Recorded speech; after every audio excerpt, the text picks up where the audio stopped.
Good day, everybody, and welcome to another Teach and Learn in Korea and Korea Experience video. And as I said in the previous one, this is going to be a very somber video, which, you know, it's unfortunately there's good experiences and bad experiences in related to anything in life. If you look back fondly on memories and stuff that you've made in a place, you got to honor the bad memories as well, right? So let me tell you, the end of 2014 up until April, March, February, end of 2014 till about February in 2015 was not a good time. They say when it rains, it pours. This was definitely one of those things. So we're going to start off in 2015 and work our way back. No photos will be shown in this one because some of the photos that I want to share with you guys is going to be an entire post on its own in Sanunsa Temple. So, during the month of March 2015, I said February, but it's actually March 2015, my grandmother passed away. Like I said, it's going to be a heavy one. My grandmother passed away. And I remember she came and visited us in 2014, 2013. She came and visited us then. And I remember she sat in the one room in the sun, busy knitting and all that. And I remember I went down and sat down with her. This was just before I got accepted to go to Korea. The chances were pretty damn high that I was going to Korea. It was basically, I've done the interview. I think I've done the second interview, or I've done the interview, and I was just waiting for feedback from them. And I believe at that time I got the feedback that I am going. And, it's very hazy, but I remember exactly the room in which we sat, which was my old room back in my house. And she was sitting there, and I was like, "Hey, grandmother, I'm going to edit this quite a lot." And I was like, "Hey, grandmother, we both know you're not the youngest of spring chickens anymore. And we both know that the chances are pretty high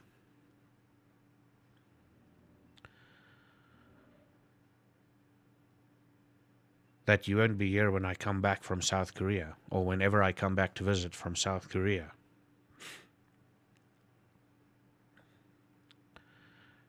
And my grandmother looked at me and she's like, "Ugh, no. Go and explore the world. Don't worry about me. Explore the world. Do what you need to do. Explore the world and enjoy every moment." And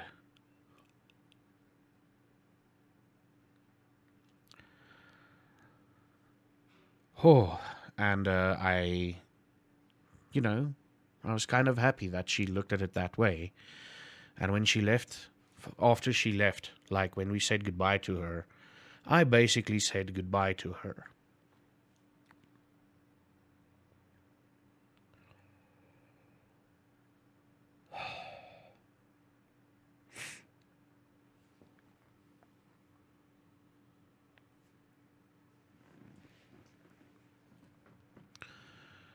And during the month of March 2015, she passed away. She was my grandmother on my mother's side of the family, and she passed away in 2015. Yeah.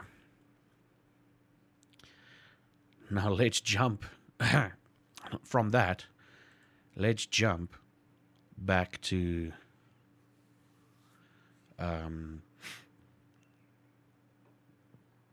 January 2015. Like I said, when it rains, it pours.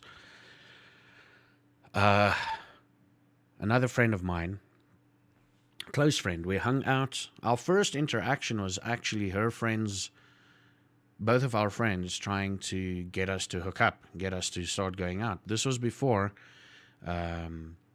she told everyone she's actually a lesbian.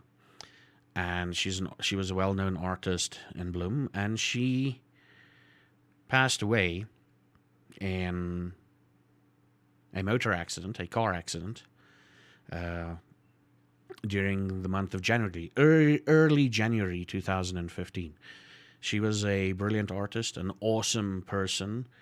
Every year, a mutual friend of ours posts like this massive long Afrikaans eulogy thing that, it reminds me every year of what a brilliant person she was. And she passed away in a car accident. And when I found out about it, it was about the week. I found out about it, and the weekend.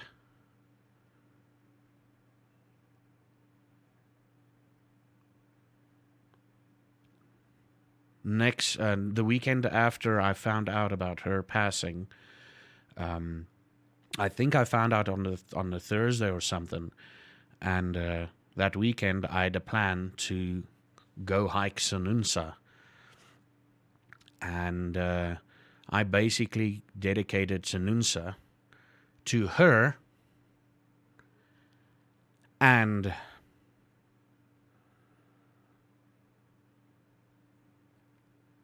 the other friend of mine who passed away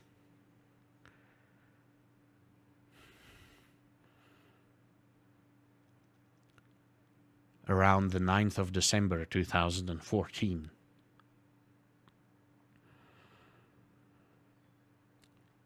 He was a talented musician on the piano. He was very good at botany type stuff, flowers and seeds and stuff. He's very good at that. And that's just the way everybody knew him. But I knew him as a friend. Someone who had their issues, someone who would randomly pitch up at my house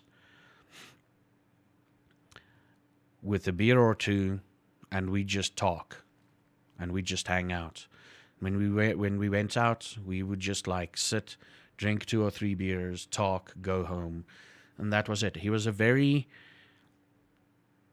close friend of mine, a pianist, and due to respect, I'm not going to mention any names, but he was a very close friend of mine. He was very gentle. Really, really, really, he was a gentle person. And he just loved life, well, as much as he could, until that love became too much. And he took his own life early in December 2014. And I remember it was a snowy day. I was wearing my jacket. That's actually a photo I'm going to show you.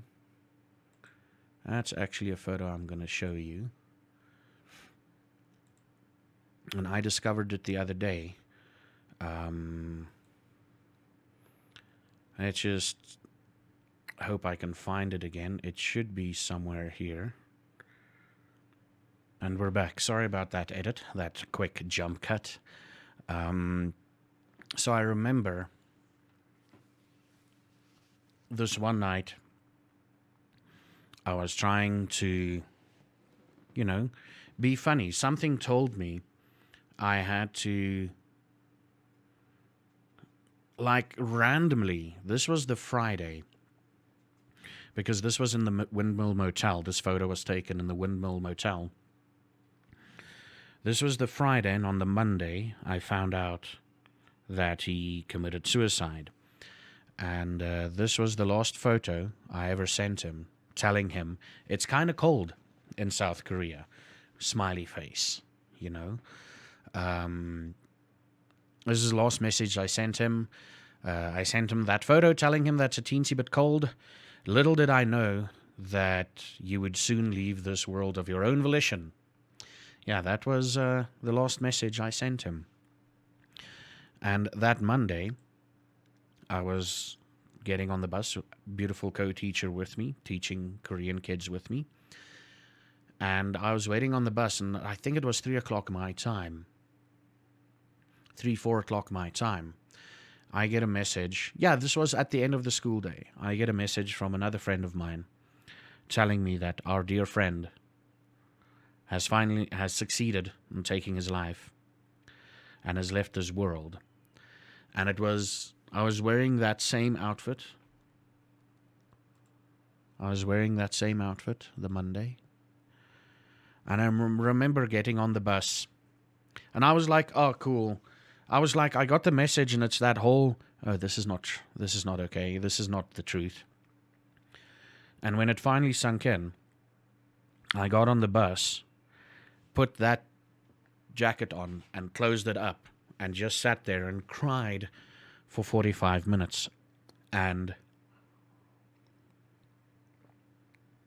this was also about a week after that. I fell incredibly ill because of the shock that it did that my system took. And my friend was, like I said, he was a brilliant friend, and I miss him dearly. And in fact, when this video comes out, you should find an extra video added to this playlist that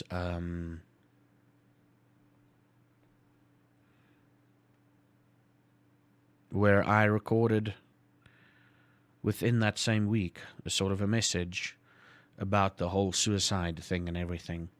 Very emotional message and everything, but I just wish, I had more time with these friends. And like I said, this was a very somber video. As a matter of fact, usually when I do these kind of videos, I talk about something and then I grab onto an idea for the next video. And to be perfectly honest, I don't know what the next video is going to be about. I'll have to find something. I'm going to take the rest of the day off because I wanted to make 2 videos today about Korea. I don't think I am going to. So I'm going to actually take the rest of the day off from recording videos because, it is... I have no idea what video I'm going to make next. But like I said in the beginning, with good memories, there's also bad memories. And you got to acknowledge both the good and the bad. Otherwise, you'll never grow as a person, or you'll never get to learn stuff in life. So, in total in South Korea, I experienced 4 deaths. The kid, my 2 friends, and my grandmother. And it was a tough time. That, especially those, what was it, December till March?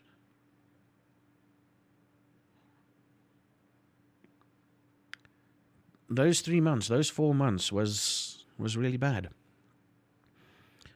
And the best part of it all is, not the best part, but the sad part of it all is, you had to continue. I had classes that Monday. That Tuesday, I had to be at school. I had to push through the pain. I literally I informed my teachers when I got to school the next day. I informed my teachers, like, listen, this is kind of bad. This is what happened. And they were like, hey, do you want to take a couple of days off? I'm like, no, I have to be busy. Because essentially for that entire week, I think, yeah, I got the news on the Monday or the Tuesday. The Monday might have been the Tuesday, I'm not entirely sure.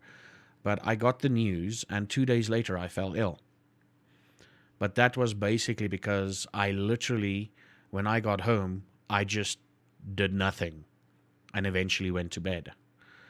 And the next morning I'd wake up, did nothing, go to school, teach the kids, get home, did nothing, went to bed. And I repeated those actions for about 2-3 days until I fell ill, which was kind of shit. But yeah, I miss them all dearly. And every year, roundabout, basically the entire December, January, and February is kind of shit for me. Not shit, but difficult. Let's call it difficult. And there I go crying again. But yeah, these were the somber memories of my Korean experience. And whatever we do in the next video will be filled with more happiness and all of that. And until the next video, you should have a good one.